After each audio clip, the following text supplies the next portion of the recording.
গাজীপুরের পুবাইল থানায় আটক এই ছেলের নাম ঋত্বিক সাহা। মঙ্গলবার রাতে ধর্ষণের অভিযোগে তাকে আটক করেছে গাজীপুরের পুবাইল থানা পুলিশ।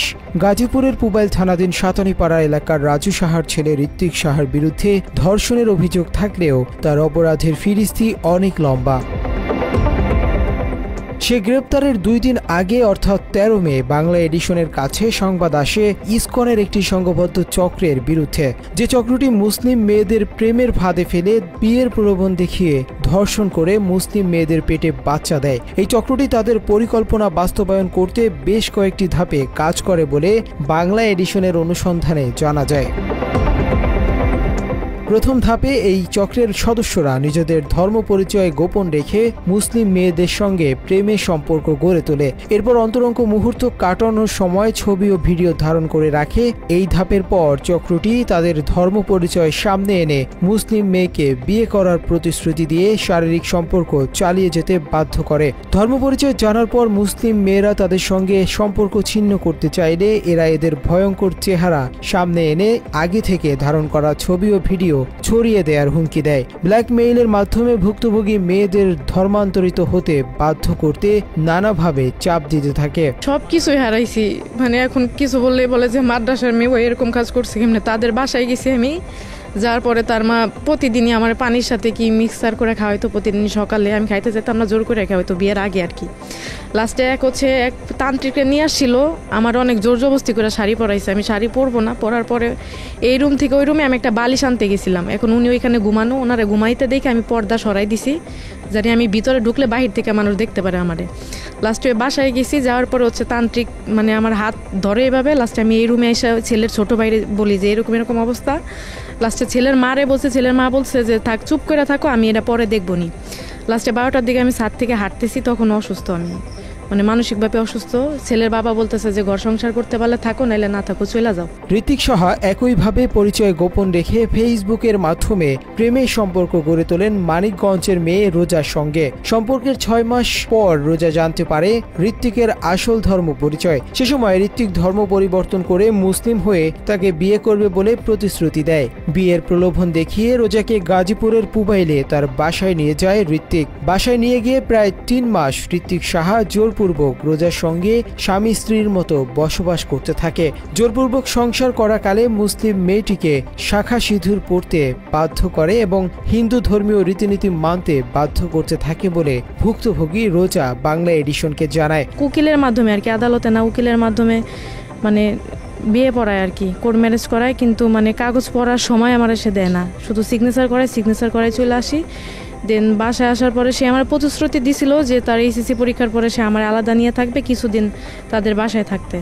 আমার ধর্ম আমি পালন করব, সে তার ধর্ম পালন করবে। আমি নামাজ কালাম পড়তে গেলে নামাজ কালাম পড়তে দিত না, পূজা করতে বলতো, ওইগুলো নিয়ে চিল্লাচিল্লি করতাম বাসার মধ্যে। রোজা মাদ্রাসা পড়ুয়া ছাত্রী এবং মুসলিম হওয়ায় ঋত্বিকের চাপিয়ে দেয়া ধর্ম মেনে নিতে পারছিলেন না। এ বিষয়ে রোজা প্রতিবাদ করতে চাইলে অন্তরঙ্গ ছবি সামাজিক যোগাযোগ মাধ্যমে ছড়িয়ে দেওয়ার হুমকি দেয় ঋত্বিক সাহা। শারীরিকভাবে ক্ষতি হয়েছে, মানসিকভাবে টর্চার করছে।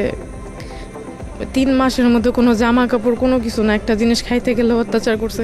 জোরপূর্বক শাখা সিঁদুর পরা এবং হিন্দু ধর্মীয় রীতিনীতি মানতে বাধ্য করা নিয়ে রোজা প্রতিবাদ জানালে স্থানীয় মুসলমান সমাজে ঘটনাটি জানাজানি হয়ে যায়। স্থানীয়রা থানায় যোগাযোগ করলে থানা পুলিশ ঋত্বিকের বাসা থেকে রোজাকে শাখা সিঁদুর পরা অবস্থায় উদ্ধার করে। চলতি মাসের 2 তারিখে পুবাইল থানার ওসি আমিনুল ইসলাম ভিকটিম রোজাকে আদালতের জিম্মায় প্রেরণ করেছিল বলে বাংলা এডিশনকে জানায়। একজন মুসলমানের মেয়ে হিন্দু আপনার সাথে শাখা সিঁদুর পড়ছে।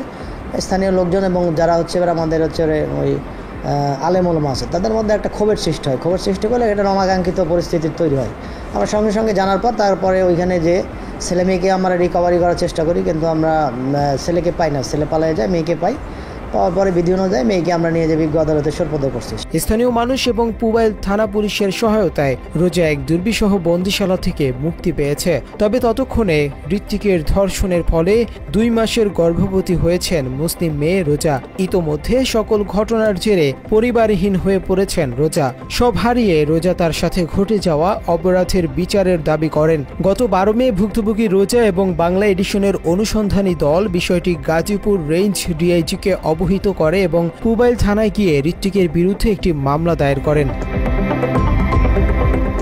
বাংলা এডিশনকে ঘটনার বর্ণনা দেন পুবাইল থানার ভারপ্রাপ্ত কর্মকর্তা আমিনুল ইসলাম। আমরা জানতে পারলাম যে তার সাথে এইভাবে আপনার এফিডেভিট করে বিয়ে হয়েছে, এরপরে এখানে এসে ছিল। যাক, এই সংক্রান্তে পরবর্তী সময়ে এই মেয়েটা আবার আমাদের থানায় হাজির হয়ে একটা এজাহার অভিযোগ দায়ের করে লিখিত। এই বিষয়টা আমাদের আইনগত ব্যবস্থা প্রক্রিয়াধীন, আমরা এটা তদন্ত করে যথাযথ আইনগত ব্যবস্থা গ্রহণ করব। ওসির এমন বক্তব্যের 2 দিনের মাথায় মঙ্গলবার রাতে গাজীপুরের পুবাইল থানার পুলিশ অভিযান চালিয়ে গ্রেপ্তার করেন মুসলিম নারীদের সতীত্ব নষ্ট করা চক্রের সদস্য ঋত্বিককে। তবে ভুক্তভোগী নারীর দাবি, অসংখ্য ঋত্বিক নাম পরিচয় গোপন করে মুসলমান মেয়েদের ফাঁদে ফেলছে প্রতিনিয়ত। মুসলমান মেয়েদের সতর্ক করতে এবং বিচার পেতে তিনি মামলা করেছেন বলে জানান। একটা মেয়ে মানুষের ইজ্জতের দাম যদি 3-4 লাখ টাকা দেওয়া হয়, তাহলে তো এই সমাজে বিয়ের কোনো দরকারই নাই। তারপর হচ্ছে আমার বাসা থেকে অনেক জোরাজোরি করে আমার কোনো কিছু না করার জন্য, কিন্তু আমি বাসা থেকে বের হয়ে আসি। আমি চাই যে এটার একটা সুস্থ প্রতিবাদ হোক। আজকে আমার অবস্থা এরকম, আমি যদি চুপ করে থাকি, আজকে আমার দেখা দেখে আরও বোনরা চুপ করে থাকবে। এর জন্য চাই এটা একটা সুস্থ বিচার হোক।